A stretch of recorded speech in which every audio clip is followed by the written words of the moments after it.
And welcome to Up to the Minute. I'm Todd Duplantis. It is, of course, a Friday. Happy Friday to you all, May the 29th. It's wonderful to have you all with us this morning. We're wrapping up, I think we're in the 1100 week right now, Brittany, of working remotely. Am I correct? Yep, you're 1000% correct because, man, it really doesn't feel like we're approaching our third, fourth month and being in this whole, I don't even know at this point, it's Groundhog Day every day. But you know what? We're happy that we are here on Up to the Minute. We're happy to have our viewers watching us on Facebook Live. We appreciate you being here. Please, if you already haven't, head over to our other social media platforms on Instagram and Twitter to like our pages, and also head over to YouTube. We've got thousands of videos at your disposal, all produced by our very own HCCTV. Be sure to subscribe, hit that notification bell so you can be the first to find out the latest.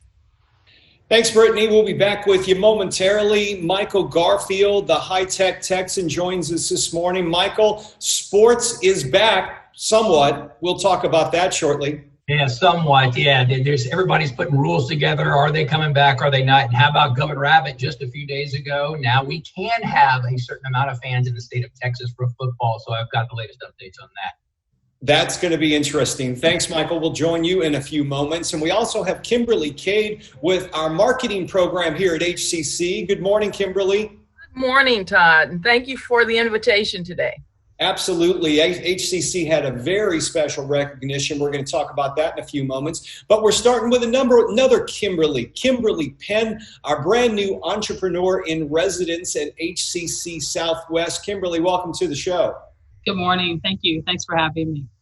We're great. We're very happy to have you on board. Welcome on board. We want to talk to you about a lot what you're doing at Southwest College, but we're very excited about something that's happening tomorrow. It's a free webinar talking about pivoting during this time of crisis. Tell us about it. Excellent. It's called Pivoting Past Crisis, and it's tomorrow from 9 a.m. to 1 p.m. It's free registration, so we're asking entrepreneurs, founders, small businesses, and the like to sign up so they can have access to an incredibly powerful group of speakers who will be teaching and really talking about how to address business world and environment with the current crisis and how to get relaunched, revamped. We're talking about risk strategies, technology, cultivating your staff and your own energy in that capacity. And we have a mental health professional who will be on board to talk about the stresses of being a business owner. It's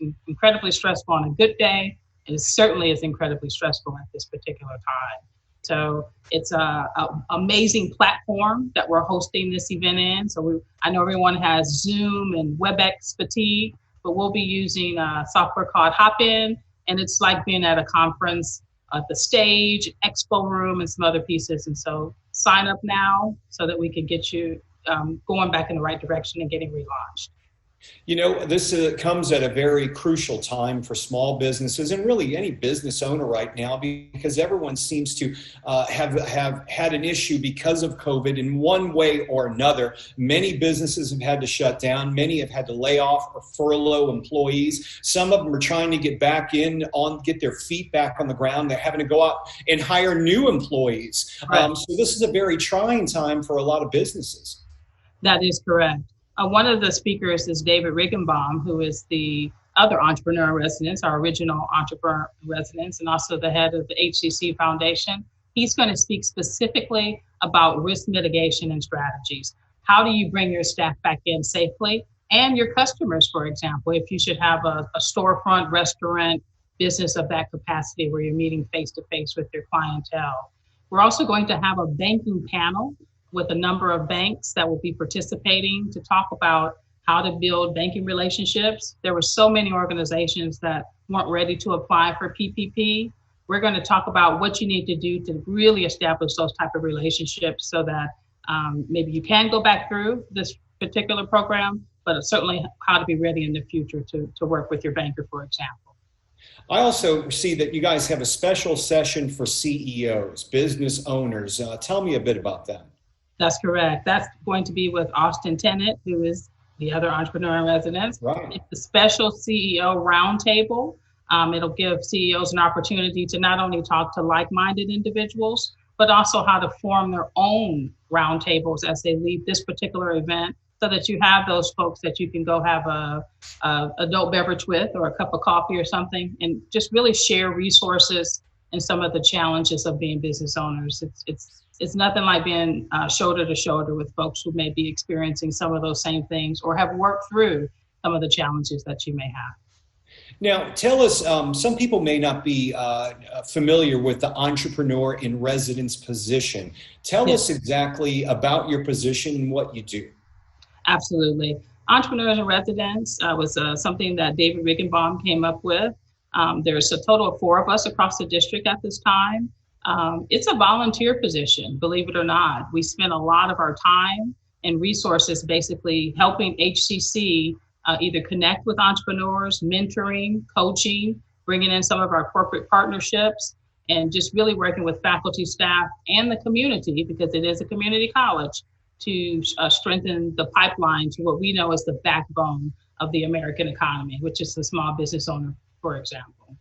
Absolutely. And people may say, well, gee, I could use a mentor. I own a business, but I could always use a little bit of help. How do they seek your services through HCC? How does that work? Do they have to be a student? Do they sign up for a program? What's the best way to go?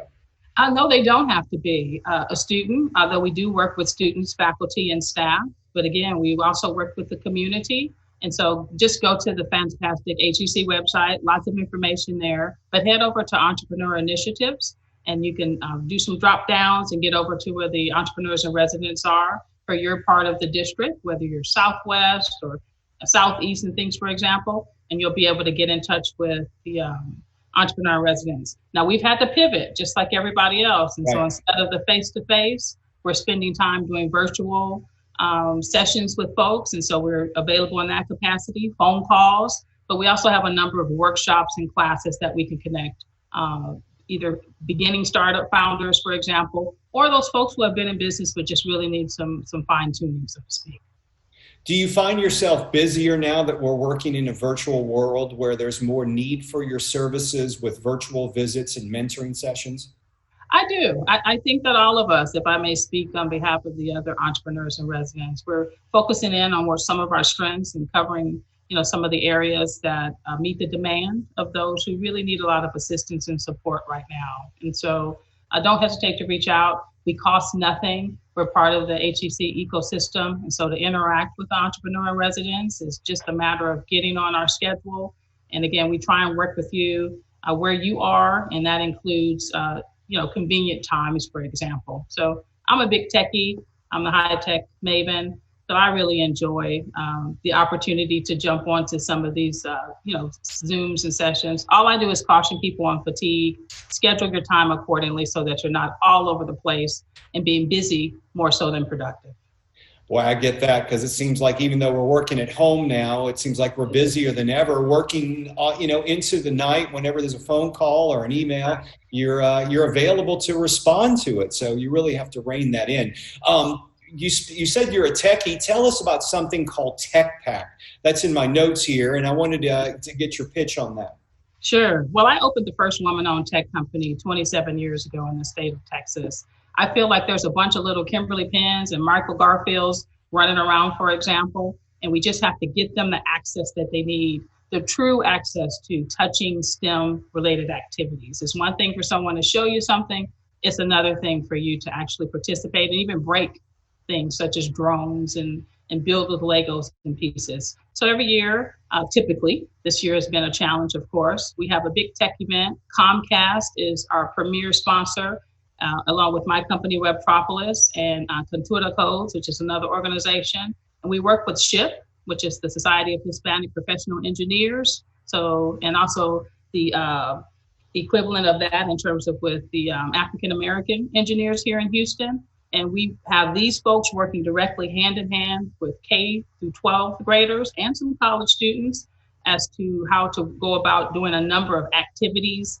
They're all over the West Loop campus. Last year, we had about 800 students participate. We call them PACs. So they're either in the Bear Cubs, which is the K through 5, the Lion Cubs, which are the 6th through 8th, or they're Wolf, which is what my PAC is.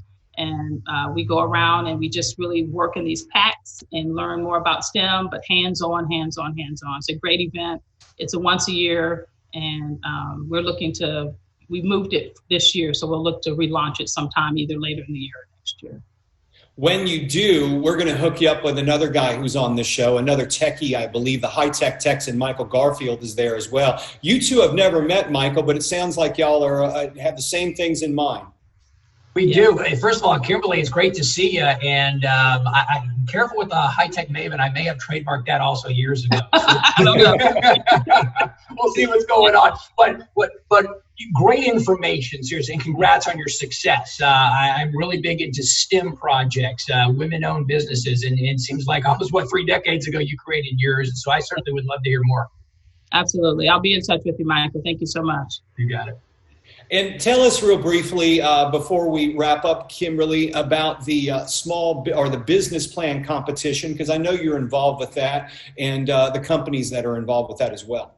Sure. The HCC business plan competition is really facilitated by Sandra, who is the director of the Center for Entrepreneurship for the Northwest campus. And it is a district-wide event. It's business owners. We've had to pivot dramatically. Something that's normally a face-to-face event for about 4 or 5 months has went completely virtual. And so, some of the challenges that come with that have been teaching business owners to pivot. I mean, you have to really do this in order to do it. So it's a award-winning business pitch competition. We're coming down to the end of the competition where the judging pieces have started. We'll have the pitch decks and all the things that kind of come with that coming forth. And it's a really great opportunity. They've been doing this every year. This is the first time it's moved to a virtual environment. And maybe it's something that will continue to do so. But yeah, if you really want to learn how to create a business pitch and a business plan that you can share with investors, bankers, VCs and stuff, this is definitely the type of pitch competition that you want to be involved in. Kimberly Penn, entrepreneur in residence at HCC Southwest. Thanks for joining us this morning and updating us on all the good things you're doing. And if you want to join Kimberly for their webinar tomorrow, you can look in the post for this social media, for this webcast we're doing now. And we'll have all the pertinent links where you can register, and it is free. And what time is it tomorrow, Kimberly? It's the roundtable starts at 8 a.m. The core event is from 9 a.m. to 1 p.m. We're not going to take your whole Saturday. We're going to be lean and mean and powerful and impactful, and we're going to jump you off so you can enjoy the rest of your Saturday. Kimberly, thanks for joining us this morning. We look forward to seeing you again. Thank you. You guys have a great day. You too. Thanks. And now we are joined by Kimberly Cade of HCC's marketing departments. Thanks for being here with us, Kimberly. We appreciate you joining us on the show. Thank you so much, and I appreciate the invitation today. So you've got a special announcement. It's a great announcement. HCC has been recognized by topmarketingcompanies.com, which has named HCC as one of the best marketing schools in the United States in which to hire students in 2020.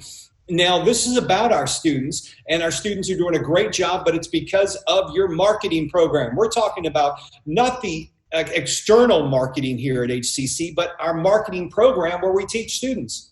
Yes, exactly. It's the program in which we train the next generation of marketers to go out into the workplace, into this new workplace, and make a difference in how we find out about our programs, about products, informing the public of products, and where they are, how they're used, the prices, those types of things. And many people, when they think about marketing, they think specifically of advertising and sales, which is a part of marketing, but That's not the whole story. That is certainly not the whole story. Now, the story, though, as far as what students can take at HCC, can you break down the certificates, the programs itself, the associate's degrees? Do you have, can they transfer to other colleges to continue on to a 4-year degree? How does that work? Yes, absolutely. Houston Community College is, as far as this local area is very, the students are very blessed that we have a very experienced faculty that come in and train the students. These are people who've worked in industry or even currently work in industry. We have a diverse pool of talented students who come to our school. Our teacher to student ratio is very low, so there's a lot of hands-on experience that the students get from the individuals that are teaching them. There are lots and lots of job opportunities by virtue of the fact that we're in Houston, and opportunities for those students to network. We offer 2 associate degrees. One is our general marketing degree, and the other one is an innovation and enterprise specialization. We offer 4 certificates in our marketing program. One, again, is a level 1 certificate. The other is in retailing, enterprise development, and social enterprise. Our students with those degrees, with those awards that they get, are ready to go into the workplace right away if they so choose. Other students decide that maybe they need a little bit more education, they want a little bit more experience. So those students would transfer from HCC into some of the area colleges and universities where they pursue a 4-year degree, and some of them even go on to get a master's degree. The job openings in Houston, you touched on it briefly, but they seem to be expanding. Since this whole new world, virtual world we're living in started, do you see the opportunities as increasing, or has that enhanced the jobs that are out there? It has done both, actually, Todd. It's increased the numbers of opportunities because, as we're doing today, we're doing these interviews online via a social media platform. Our students, many of them, are coming into the college already with skills that just need to be honed and more specialized. And some of the companies, some of the owners, the business owners, as Kimberly mentioned, that are already out there, they may have come along at a time where we didn't have all these digital platforms. So they're looking for students who can come in and hit the ground running, who can help them establish an online presence, to help them with their advertising, to help them with the new sales approaches that are going to be necessary, living in a world that is primarily virtual. These students are getting the latest and greatest skills from Houston Community College, and many of them have the opportunity to do internships and cooperative education, or co-ops as we call them, while they're in school. So they're actually getting an opportunity to wet their feet, to get in and meet some of these employers and work with these employers and gain valuable experience that they'll have when they graduate, and upon graduation can go right into the workplace. So many employers really are looking right now for people who can help them navigate through this world that some of them know very little or nothing about. And our students come out equipped to do that. Well, I'm telling you, I can't say enough about our students. We get interns in every semester at HCCTV, and being at HCCTV, we're a part of the communications and marketing department for the college. So we're an arm of the marketing department. But when we need fresh new ideas, I'll ask our team, bring in some of the students. They wind up teaching us stuff because they're the ones who have the fresh ideas. And like you mentioned, they know the social media and they can bring that to the table. Absolutely, absolutely. Many of the employers that are coming in and looking for our students are in retailing, and some of that retailing is online, some of it is in the bricks and mortar traditional sense.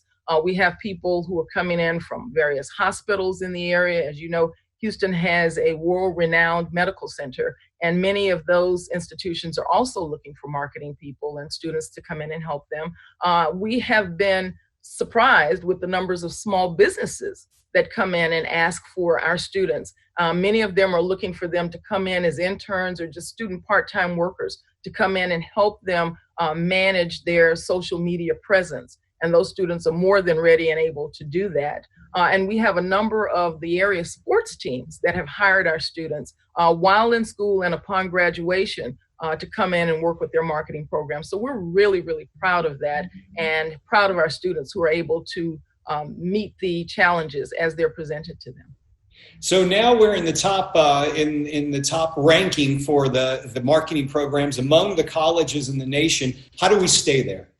How we stay there is basically sticking to what we're already doing, hiring some of the best and brightest professors that we have out there, people who have that industry experience, who are currently working in industry or have that industry background, to continue to groom those really bright students that are coming into our door and get them ready for those opportunities, to continue to build alliances with the business community that exists out there, who are constantly looking for new talent. Those are some of the ways that we're going to continue to stay where we are.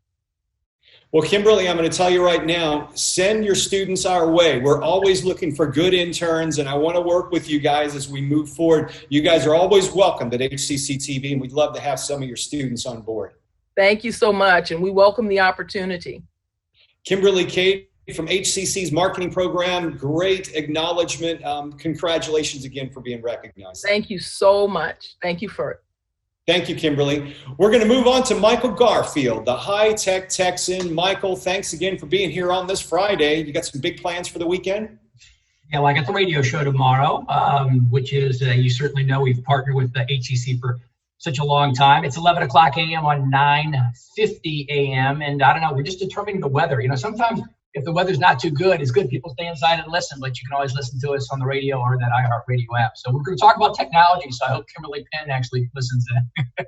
Well, I know she's going to be busy till about 1 o'clock with the webinar, but after that, she can listen to it, though, anytime on your radio app, right? That's exactly right. See, it's a podcast, and I'm lucky to be with iHeartMedia and iHeartRadio. It's a great resource for podcasting, so if you can't tune in live, you can hear us talk, including HCC, just by downloading the iHeartRadio app and look for Garfield or KPRC Radio.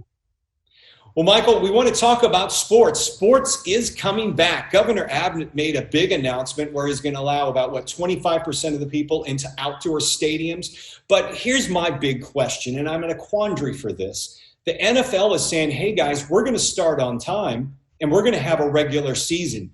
Do you see that happening? Because I'm a little skeptical about that. I see them playing, but I'm not sure if I see fans in the stands.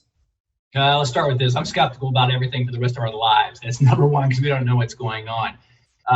To me, as a massive sports fan who follows it from not only just the sheer athleticism and the competition, but also from a business standpoint, you have to remember that sports is a subset of business, which is a subset of money. It is a massive game, especially if you look at the television and the radio and the broadcasting rights. And really, that's the underlying reason why so many of these leagues want to get back and play. Now, you asked about the NFL. The NFL, of all the major professional teams almost in the world, has lucked out because this all happened during the off season. When everything happened in mid-March, nothing was happening in the NFL on the field. NFL went ahead with their draft, which actually came out quite well virtually.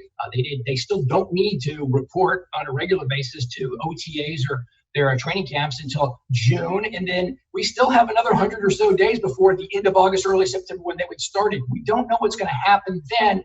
Hopefully, and I say the word hopefully, that they will start on time. They're planning to play the 16-game regular season. They do have some contingency plans to push everything back, but the NFL is probably in the catbird seat if you look at all the pro leagues.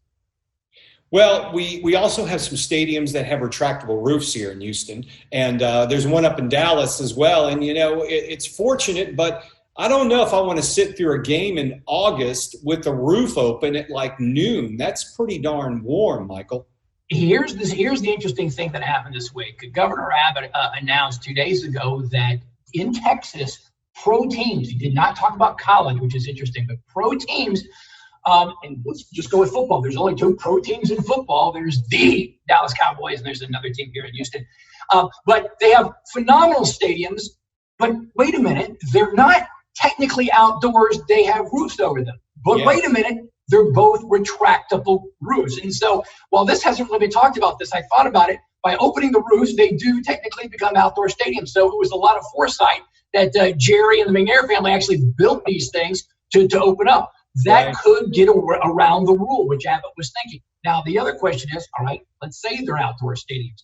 There's only 25% of the people let in. Well, what about all the season ticket holders who have all 8 games of the season? Which ones get to go to the game? Are they going to bring their entire family? Are they going to sit 6 feet apart? This is the dilemma as of right now that I think all the teams, at least those 2 Texas teams in this case, are going to have to figure out. Yeah, and if you look at the other sports, I'm hearing, or I think I read this past week, that the NBA is looking at playing all their games at the Wide World of Sports Stadium. I believe that's in Orlando. And they're looking at doing all their games there and just rotating the teams in and out, keeping them in one side with no fans. So the question is, we've talked about this before, do you pipe in the cheering? I think it's cheesy. You think we can live with it, though. Yeah, we did talk about this. The NBA has probably been the most effective because it was that game on March 11th where in Oklahoma City, Rudy Gobert actually, contracted COVID-19. Adam Silver said right then and there, we are suspended. And so still to this minute, they're actually having a board of governors meeting today to figure out a plan. They're thinking about holding it all within one nucleus area of Orlando at Disney's Walt Disney, World of Sports. Why not? Disney is a partner with ESPN. They own it, and so that actually makes sense. To your point, as I said before, this is a game about money and TV. How can you play a game with no fans and stands? Is it going to look weird and sound weird? Well, soccer has already started over in Europe, and I've watched some of this in Korean baseball too. It's odd at first not seeing fans in the stands, but once you get past it and actually watching the game of play, I think you get past it. The other thing for me is the broadcasters. They're talking about even broadcasting from a remote site, but there's no crowd cheering, and people think it's not a big deal. To me, the experience of watching on TV is about that laugh track. It's having somebody behind you cheering and laughing to know when you're supposed to cheer and laugh. Just a few days ago, there was a soccer league that actually piped in for the first time sound. And I'm going to tell you something honestly, it added a lot to the game. And so I like the fact that we do have the technology to either superimpose fans in the stands, but also pipe in that technology. I think it does add a lot. It doesn't take away.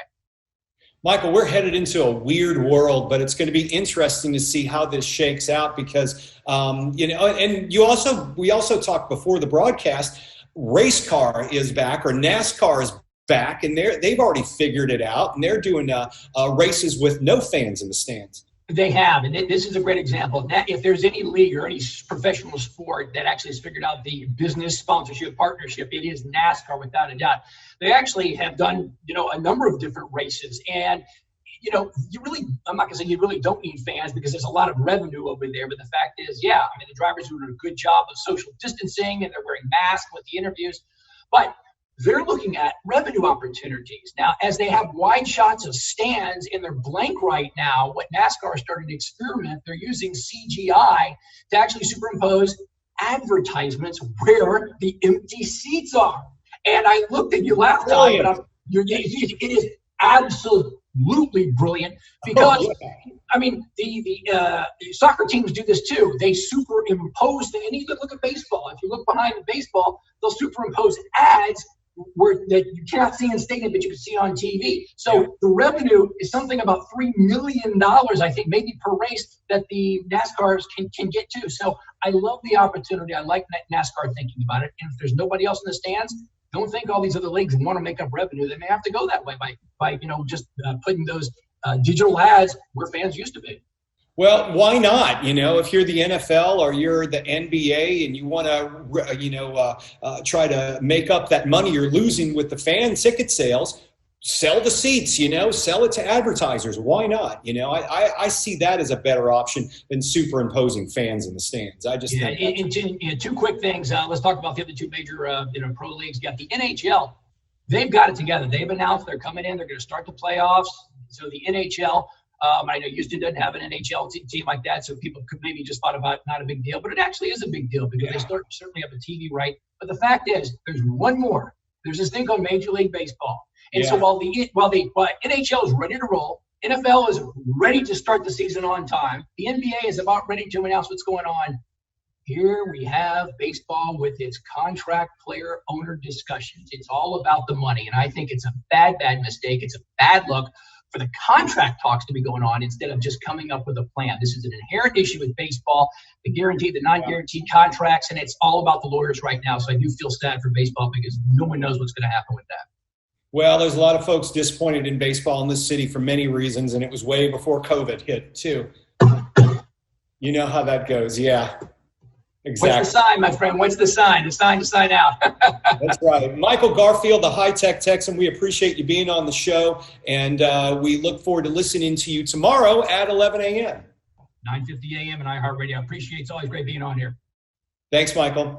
We're going to move on to Brittany Pacheco is joining us now. And Brittany, once again, it's a Friday. But one thing we want to get across to folks, if you're signing up in the fall or the summer, you need to attend an info session. And we're making that easy for folks. We certainly are, Todd. So we've done this a couple of times during our spring semester. However, we are going to be holding virtual info sessions every week through August. So if you are interested in having your questions answered about admissions application, testing, new student orientation, financial aid, choosing your major, because let's just face it, that's a big one to try to figure out. Your questions can be answered during this virtual information sessions. Again, they'll be held every week all the way through August. If you're interested, register today by going to hccs.edu/information sessions. And another thing too, students, we are registering for the fall and the spring. Whoa, we're way past spring. Let's try summer and the fall. And you can go to one website to do so, hccs.edu/now. Of course, summer classes online, fall to be determined, but it's still being determined, but we will have fall classes. The key is, Brittany, though, as you know, as a former HCC student, register early to get the classes that you want. That is absolutely true, Todd. And I did actually post some important dates to know for summer. It's on our Facebook, Twitter, and Instagram pages. If you all are watching and want to know those important dates, just head over there right now to see that information. But yes, the sooner you get your classes, the sooner you can get that degree in hand and be out of here and onto the rest of your life. But yes, as you said, to reiterate, summer will be 100% online. Fall could be a combination of online and or hybrid courses where you get to go in the classroom. But again, that is to be determined. And once we have that announcement, we'll be sure to share that here on Up to the Minute. If you're looking for employment right now, if you've been laid off, if you've been furloughed, maybe looking for a new career path, or if you know someone who falls in that category, well, HCC has got an initiative for you. The website's called jobsnowhouston.org, and we've launched a program to retrain and retool Houston's workforce to fill about 500,000 of jobs out there, about 200,000 in the Houston area alone. But across the state of Texas, 1.5 million people have lost their jobs since March. We're looking to connect them with a new career or an essential job through healthcare, logistics, manufacturing, IT, construction. All of these jobs are available right now, and HCC has short-term certificates and programs to get you retrained, retooled. The website, once again, Brittany, jobsnowhouston.org. That is correct, Todd. And let me just put a quick little disclaimer out there. This is specifically for the job areas that you just mentioned: healthcare, logistics, manufacturing, IT, construction. We've had a lot of DMs and comments from individuals who are looking for work, but they think it's for HCC. That's another website that we'll be more than happy to share, but we are definitely wanting to push this initiative that HCC is working with business partners to get you all into that new career that are basically high demand jobs during this pandemic as well as after this pandemic. So if you are interested in any of these fields, head over to jobsnowhouston.org for more information. And there is financial assistance available. So do not let that stop you from pursuing a new career. That's right. Financial aid through scholarships, financial aid itself, and sometimes the Texas Workforce Commission will offer you payment for college programs along with your unemployment benefits. Make sure you check with them, but there's financial aid available for this website, jobsnowhouston.org. On Monday, we'll have another guest from HCC Coleman College for Health Sciences. We'll be talking with someone from the respiratory therapy program. So stay tuned for that. And we'll also have a gentleman on from our IT department, Brittany. And IT has played an incredible role through this COVID crisis in getting us from online doing exactly what we're doing right now and really across the college. Definitely. They played a significant role in getting HCC transitioned from in the classroom courses to online courses in a matter of not a whole lot of time. So It'll be interesting to hear what they had to say on the behind the scenes work that they do for not just faculty and staff, but also for our students. Well, that wraps things up for this morning. I want to thank both of our Kimberlys, one of them Entrepreneur in Residence, Kimberly Penn. Thank you for being here. Kimberly Cade from our marketing program. Thank you for joining us. Happy to be here. Thank you again. And Michael Garfield, the high-tech Texan. Thanks for being here on this Friday. You got it, Todd. See you on the radio tomorrow. Have a great weekend. Brittany, thank you. And we will see you on Monday. That's right. Have a good weekend. We'll see you Monday at 10 a.m. Thank you, everybody.